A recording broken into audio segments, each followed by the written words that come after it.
Welcome to Mill History Talk, the podcast where we explore the past to better understand the profession of arms today. We dive into the campaigns, conflicts, issues, and commanders that have shaped military thinking across centuries, and why it all still matters.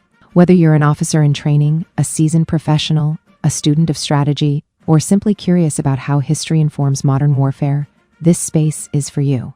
Our mission is simple: to foster insight, reflection, and critical thinking primarily through the lens of military history. Before we begin, a quick note. The views expressed in this podcast are those of the podcast writers, hosts, and guests, and do not necessarily reflect the official policy or position of any government agency or organization. So, whether you're listening in a barracks, a lecture hall, at the gym, or in your car on the way to work, welcome. We're glad you're here. Hey everyone, I'm Hope, your slightly nerdy but very caffeinated guide through the wildest corners of military history. And today, we're wrapping up our series on the roots of modern armies. In the last episode, we traced the story from medieval levies to mercenary forces, and then to the smaller, professional armies of the 18th century. This episode introduces a whole new type of army, the Conscript army, and how it reshaped the world of war. And I'm Brian, here to keep Hope from comparing Napoleon to reality TV stars. Today we're diving into the Levee en masse of 1793, the French Revolution's radical decision to draft the entire nation into war. Picture France in 1793. They've just guillotined a king, half of Europe is sharpening bayonets at the border, and the new republic is like, all right, fine, everyone fights. And when I say everyone, I mean everyone. Men, women, kids, even grandma had a role. That's right.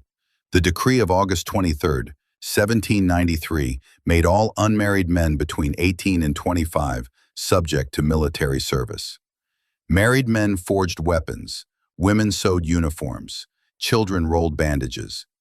It was society mobilized as an army, a nation in arms. And it worked. Within a year, France went from a modest royal army of about 150,000 to more than 750,000. By 1794, over 1 million French citizens were under arms. Napoleon would take that manpower and basically rewrite the rules of war. So, now let's explore this idea of conscripts as volunteers. That seems like a contradiction. True, but follow me. In a monarchy, conscription is raw coercion. You serve because the king demands it. But in revolutionary France, the argument was different. Exactly. Rousseau's social contract framed it this way. When the nation votes for a draft, you're not being forced by the state. You're compelling yourself because you're part of that collective decision. So, in a strange way, a conscript in a democracy is indirectly a volunteer. Not individually, but collectively. You're fighting for the rights and freedoms you and your neighbors decided were worth defending. It's like when your friends decide to go camping even though you wanted Netflix and pizza. You didn't volunteer, but there you are, swatting mosquitoes with everyone else. The Levee en masse also tied conscription to nationalism. Soldiers weren't mercenaries. They were citoyens soldats, citizen soldiers. They fought not for pay but for liberty, equality, fraternity. That gave them a motivation aristocratic armies couldn't match. And it's not just democracies. Even authoritarian regimes can motivate conscripts if they can link service to national survival. Think of the Soviet Union in World War II. Millions of conscripts fought with ferocity because they believed they were defending the motherland. Exactly. And today, you can expect countries like China to field highly motivated conscript military forces that are willing to fight hard for their nation. That's definitely something to think about. Napoleon took this vast conscript force and pushed warfare into a new era. The biggest strength was scale. With hundreds of thousands of troops, Napoleon could fight multiple campaigns, absorb staggering losses, and keep pressing forward. And the spirit mattered. These weren't soldiers for hire. They were citizens who saw themselves as defending France. That morale translated into endurance, long marches, hard battles, and a willingness to fight on even after heavy losses. But conscription had drawbacks.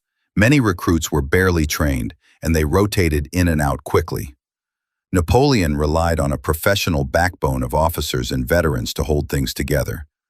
Without that cadre, raw conscripts could crumble.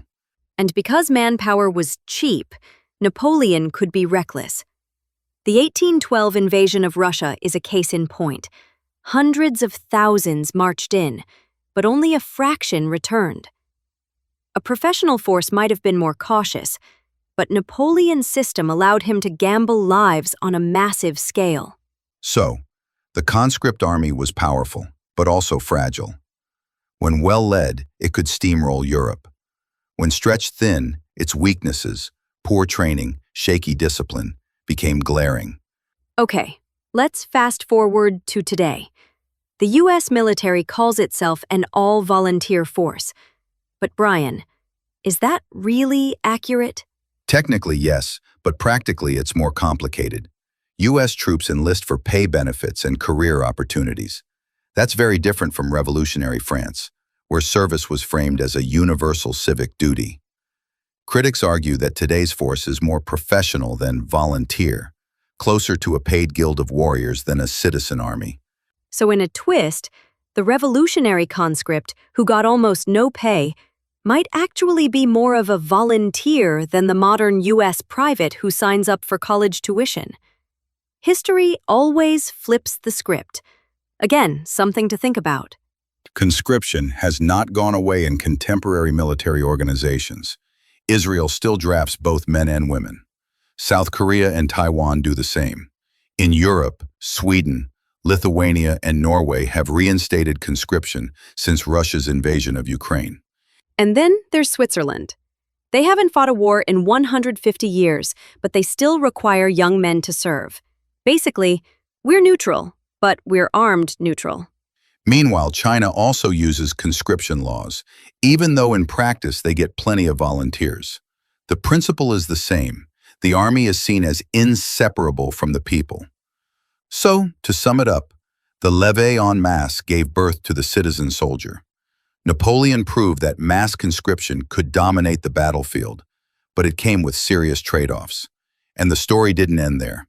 The conscript army dominated Europe under Napoleon, and it still exists in many countries today. But the professional army never disappeared.